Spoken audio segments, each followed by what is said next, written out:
Halo semuanya, perkenalkan saya Sri Natasha Aprilia. Di video ini saya akan menjelaskan tentang sistem reproduksi pada manusia yang mencakup sistem reproduksi pada laki-laki dan perempuan, bagian-bagian dan fungsinya, serta alur perjalanan sperma dan ovum. Nah, yang pertama itu penis. Penis berfungsi menyalurkan urin dan sperma keluar tubuh melalui uretra. Nah, mengandung jaringan erektil yang memungkinkan terjadinya ereksi saat stimulasi seksual. Yang kedua yaitu skrotum. Skrotum merupakan lapisan terluar dari testis yang berfungsi merupakan kantung kulit yang membungkus testis, menjaga suhu testis agar tetap sekitar 2-3 derajat Celcius lebih rendah dari suhu tubuh agar produksi sperma optimal. Nah, yang pertama yaitu organ reproduksi pada laki-laki. Yang pertama, organ reproduksi luar, yaitu penis. Penis berfungsi menyalurkan urin dan sperma keluar tubuh melalui uretra, mengandung jaringan erektil yang memungkinkan terjadinya ereksi saat stimulasi seksual. Yang kedua, yaitu skrotum. Skrotum merupakan lapisan terluar yang membungkus testis, berfungsi menjaga suhu testis agar tetap sekitar 2-3 derajat Celcius lebih rendah dari suhu tubuh agar reproduksi sperma optimal. Selanjutnya ada organ reproduksi dalam pada sistem reproduksi laki-laki, yaitu yang pertama testis. Testis merupakan buah zakar yang berfungsi menghasilkan sperma melalui proses spermatogenesis, menghasilkan hormon testosteron. Spermatogenesis terjadi di tubulus seminiferus yang berlangsung sekitar 64-74 hari. Nah, letak testis itu berada di sini. Selanjutnya ada epididymis. Epididymis letaknya di atas testis yang berfungsi tempat penyimpanan dan pematangan sperma setelah diproduksi di testis. Sperma memperoleh kemampuan bergerak dan membuahi. Selanjutnya vas deferens. Vas deferens itu merupakan saluran panjang yang berfungsi mengangkut sperma dari epididymis menuju uretra ya saat ejakulasi. Yang keempat yaitu vesikula seminalis. Vesikula seminalis itu letaknya di samping kandung kemih pada sistem reproduksi laki-laki yang berfungsi menghasilkan cairan kaya fruktosa yang akan memberikan energi pada sperma. Yang kelima merupakan kelenjar prostat. Kelenjar prostat ini terletak di bawah kandung kemih yang berfungsi menghasilkan cairan basah yang akan menetralkan lingkungan asam pada vagina sehingga melindungi sperma, mengaktifkan sperma agar dapat bergerak dengan baik, serta membantu sperma bertahan hidup di dalam tubuh perempuan. Yang selanjutnya itu adalah kelenjar bulburetral, yang itu terletak di bawah kelenjar prostat yang berfungsi menghasilkan cairan pelumas atau bisa disebut dengan praejakulasi yang membasahi uretra sebelum sperma keluar, serta membersihkan sisa urin yang bersifat asam di uretra sehingga melindungi sperma dari kerusakan. Dan yang terakhir yaitu uretra. Uretra merupakan saluran akhir untuk mengeluarkan urin dan sperma tidak bersamaan saat mengalir melalui penis. Uretra itu terletak di sini. Jadi dia terhubung juga dengan kandung kemih karena sebagai fungsinya tadi saluran akhir. Baik, seperti itu penjelasan dari sistem reproduksi pada laki-laki. Selanjutnya kita akan membahas sistem reproduksi pada perempuan. Oke, selanjutnya kita akan membahas sistem reproduksi pada perempuan. Oke, yang pertama ada bagian luar dari sistem reproduksi perempuan. Yang pertama yaitu vulva. Vulva berfungsi untuk melindungi bagian dalam organ reproduksi dan berperan dalam hubungan seksual. Yang kedua ada labia mayora. Labia mayora terletaknya di sini. Nah, labia mayora berfungsi melindungi bagian genital dalam seperti labia minora, klitoris, dan lubang vagina. dari gesekan, infeksi, serta cedera. Selanjutnya ada labia minora. Nah, labia minora itu terletak di sini. Nah, berfungsi melindungi lubang vagina, klitoris, dan saluran urin atau uretra, serta membantu menjaga kelembapan dan mengarahkan aliran urin. Berperan juga dalam sensasi seksual karena kepekaannya terhadap rangsangan.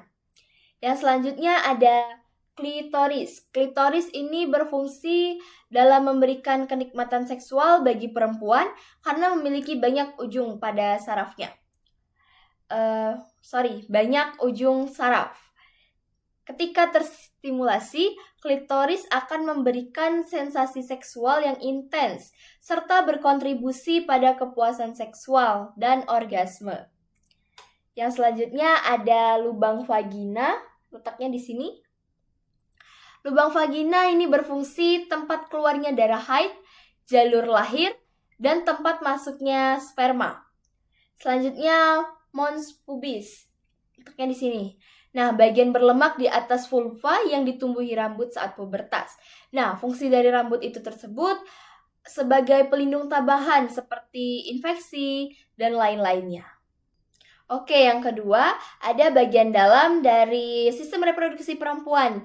Yang pertama yaitu ovarium. Ovarium terletaknya di sini. Menghasilkan ovum serta hormon estrogen dan progesteron. Yang kedua, tuba falopi. Tuba falopi letaknya di sini. Tuba falopi berfungsi sebagai tempat bertemunya ovum dan sperma. Di sini juga terjadi pembuahan, serta membawa ovum ke dalam rahim. Selanjutnya ada infundibulum. Infundibulum atau bisa disebut juga dengan fimbria. Nah, ini merupakan ujung berjumbai dari tuba falopi yang berfungsi menangkap ovum. Selanjutnya ada rahim atau bisa disebut juga dengan uterus, tempat berkembangnya janin. Lapisan terdalamnya disebut endometrium. Endometrium akan menebal dan berubah menjadi desi-2 yang menjadi tempat menempel dan berkembangnya embrio. Selanjutnya ada serviks atau bisa disebut juga dengan leher rahim. Berfungsi sebagai jalur masuknya sperma ke rahim dan jalan keluarnya bayi saat melahirkan. Dan yang terakhir yaitu vagina. Vagina berfungsi sebagai saluran untuk menyalurkan sperma, tempat keluarnya darah haid, serta jalan lahirnya bayi.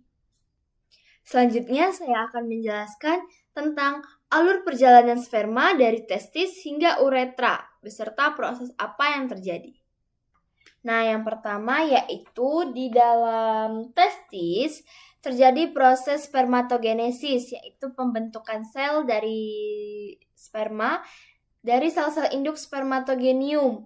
Proses ini berlangsung di tubulus seminiferus dan memakan waktu sekitar 64-74 hari. Sperma yang terbentuk masih bersifat belum matang dan belum mampu bergerak secara mandiri. Nah, sperma yang belum matang akan berpindah ke epididymis. Nah, epididymis itu di belakang testis atau di atasnya gitu ya untuk pematangannya. Nah, di epididymis saluran panjang yang menempel di bagian belakang testis. Disinilah sperma mengalami proses pematangan selama kurang lebih 2-3 minggu, termasuk juga memperoleh kemampuan bergerak dan membuahi ovum. Epididymis juga berfungsi sebagai tempat penyimpanan sementara sebelum sperma dikeluarkan saat ejakulasi. Saat terjadi rangsangan seksual dan mendekati ejakulasi, sperma akan diteruskan ke vas deferens. Nah, ini vas deferens. Nah, saluran panjang yang menghubungkan epididymis dengan uretra. Vas deferens juga berfungsi untuk mengangkut sperma ke bagian akhir dari sistem reproduksi. Jadi uretra di sini letaknya, jadi dia nyambung ke vas deferens. Selanjutnya, saat sperma melewati vas deferens, ia akan bercampur dengan cairan dari vesikula seminalis. Vesikula seminalis letaknya di samping kandung kemih pada sistem reproduksi laki-laki. Nah, di vesikula seminalis itu ada kelenjar yang akan menghasilkan cairan yang kaya akan fruktosa. Fruktosa ini berfungsi sebagai sumber energi bagi sperma agar dapat bergerak secara aktif. Cairan ini juga mengandung protein yang akan membantu pergerakan sperma menuju ke sel telur. Nah, setelah itu sperma akan bercampur dengan cairan basah yang dihasilkan oleh kelenjar prostat. Kelenjar prostat itu letaknya di bawah kandung kemih. Di sini. Ya. Cairan ini berfungsi untuk menetralkan lingkungan asam pada vagina sehingga melindungi sperma dan membantu mempertahankan daya hidup sperma tersebut dalam saluran reproduksi perempuan.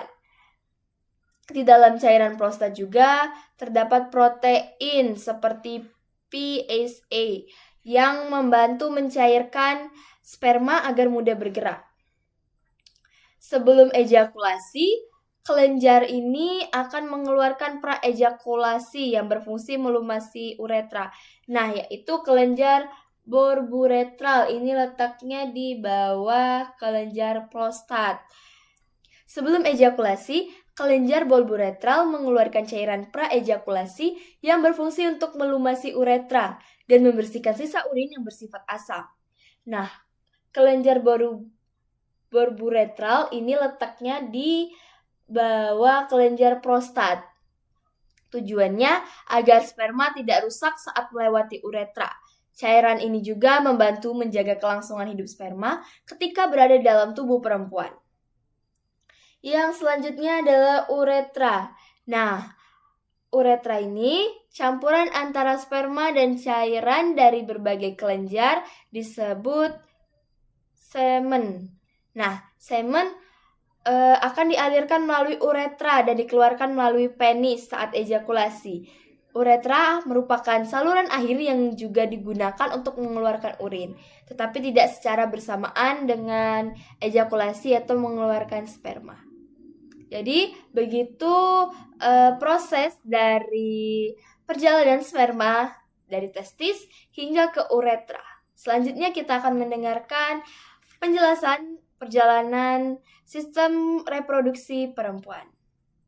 Selanjutnya saya akan menjelaskan perjalanan sel telur dari ovarium hingga vagina. Oke. Yang pertama yaitu proses dimulai di ovarium, yaitu organ tempat pematangan dan pelepasan ovum atau sel telur. Ovum terbentuk melalui proses yang disebut dengan oogenesis, yaitu perkembangan sel telur dari oogonium menjadi ovum matang di dalam folikel. Proses pematangan ini terjadi dalam siklus bulanan yang dipengaruhi oleh hormon estrogen dan progesteron. Ketika ovum sudah matang, folikel akan pecah dan melepaskan ovum dari ovarium. Dalam proses ini disebut ovulasi. Ovulasi biasanya terjadi sekitar hari ke-14 dalam siklus menstruasi. Nah, setelah dilepaskan, ovum akan ditangkap oleh struktur yang berjumbai di ujung tuba fallopi nih, yang disebut dengan fimbriae. Fimbriae akan membantu mengarahkan ovum masuk ke dalam saluran telur di tuba fallopi. Sini, jadi dia ke sini, sini. Nah, di dalam tuba fallopi, ovum didorong perlahan oleh gerakan silia atau rambut halus yang melapisi bagian di dalam tuba fallopi ini. Tuba fallopi juga merupakan tempat terjadinya fertilisasi apabila ovum bertemu dengan sperma. Ovum hanya dapat bertahan sekitar selama kurang lebih 24 jam setelah ovulasi, sehingga pembuahan harus terjadi dalam rentang waktu tersebut. Jika terjadi pembuahan, ovum yang telah menjadi zigot akan melanjutkan perjalanan ke rahim dan menempel pada dinding rahim atau bisa disebut juga endometrium untuk berkembang menjadi janin. Disebut juga proses implantasi. Namun jika tidak terjadi pembuahan, ovum yang tidak dibuahi akan ikut luruh bersamaan dengan lapisan endometrium. Dalam proses ini disebut menstruasi. Hormon progesteron yang awalnya diproduksi akan menurun, menyebabkan lapisan rahim menyeluruh. Selanjutnya, pada menstruasi, darah dan jaringan endometrium bersama dengan ovum akan keluar melalui serviks atau bisa disebut dengan leher rahim dan dikeluarkan melalui vagina sebagai darah haid. Sementara itu, saat proses persalinan, jalan lahir bayi juga melewati jalur yang sama, yaitu dari rahim ke leher rahim atau serviks dan terakhir ke vagina. Jadi, seperti itu proses alur sel telur atau bisa disebut ovum dari ovarium hingga ke vagina. Baiklah, sekian penjelasan saya terkait sistem reproduksi laki-laki dan perempuan. Mohon maaf bila ada salah kata dari saya saat menjelaskan. Semoga penjelasan ini dapat bermanfaat untuk kita semua. Terima kasih.